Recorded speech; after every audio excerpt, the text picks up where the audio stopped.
Menimbang bahwa dari bukti T9, bukti T33, T34, dan T67 tersebut telah terbukti pemohon ditetapkan sebagai tersangka pada tanggal 21 Mei 2024 dan baru diperiksa sebagai tersangka besoknya pada tanggal 22 Mei 2024 dan dilanjutkan tanggal 12 Juni 2024. Menimbang bahwa hakim tidak sependapat dengan dalil termohon dan ahli dari termohon yang berpendapat untuk penetapan tersangka hanya dengan bukti permulaan yang cukup dan bukti yang cukup adalah minimal 2 alat bukti serta tidak harus adanya pemeriksaan calon tersangka terlebih dahulu.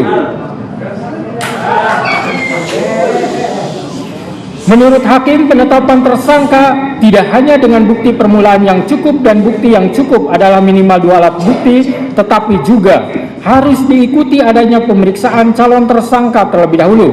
Karena hal tersebut sudah jelas dan tegas termaktub dalam putusan Mahkamah Konstitusi nomor 21/PUU 12 Romawi garing 2014 tertanggal 16 Maret 2015 telah memberikan syarat tambahan bahwa selain 2 alat bukti harus dilakukan pemeriksaan terhadap calon tersangka terlebih dahulu, di mana dalam pertimbangannya Mahkamah Konstitusi menyebutkan bahwa agar memenuhi asas kepastian hukum yang adil sebagaimana ditetapkan dalam pasal 28D ayat 1 Undang-Undang Dasar 1945 serta memenuhi asas lex serta dan asas lex stricta dalam hukum pidana, maka prasa bukti permulaan yang cukup dan bukti yang cukup sebagaimana ditentukan dalam pasal 1 angka 14, pasal 17 dan pasal 21 ayat 1 KUHP harus ditafsirkan sekurang-kurangnya 2 alat bukti yang termuat dalam pasal 184 ayat 1 KUHP dan disertai dengan pemeriksaan calon tersangkanya kecuali terhadap tindak pidana yang penetapan tersangkanya dimungkinkan dilakukan tanpa kehadirannya in absentia. Menimbang bahwa pemeriksaan calon tersangka walaupun tidak dicantumkan dalam amar putusan melainkan dibunyikan dalam pertimbangannya, akan tetapi putusan Mahkamah Konstitusi tersebut bersifat final dan mengikat, maka sepatutnya isi putusan seluruhnya harus dipatuhi terlebih lagi oleh penegak hukum. Menimbang bahwa keharusan adanya pemeriksaan calon tersangka di samping minimum 2 alat bukti tersebut semata-mata bertujuan untuk memberikan transparansi dan perlindungan hak asasi seseorang agar sebelum ditetapkan sebagai tersangka sudah dapat memberikan keterangan yang seimbang dengan minimum 2 alat bukti yang sah yang telah ditemukan oleh penyidik. Menimbang bahwa oleh karena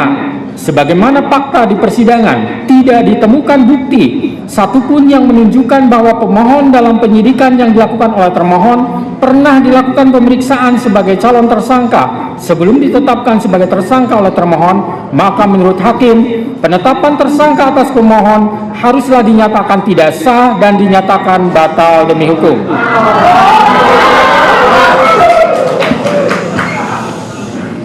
Menimbang bahwa berdasarkan pertimbangan di atas, maka alasan-alasan permohonan pra-peradilan yang diajukan oleh pemohon haruslah dinyatakan beralasan menurut hukum dan patut dikabulkan. Menimbang bahwa oleh karena penetapan pemohon sebagai tersangka didasarkan pada penyidikan yang tidak sah, maka seluruh tindakan termohon terhadap pemohon menjadi tidak sah. Dengan demikian,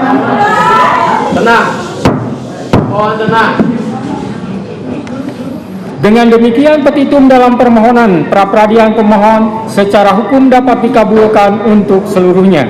Menimbang bahwa oleh karena permohonan pra-peradilan pemohon telah dinyatakan dikabulkan untuk seluruhnya, maka biaya yang timbul dalam perkara ini dibebankan kepada negara. Memperhatikan Undang-Undang Nomor 8 Tahun 1981, Putusan Mahkamah Konstitusi Nomor 21/PUU 12 Romawi garing 2014, serta peraturan lain yang bersangkutan, mengadili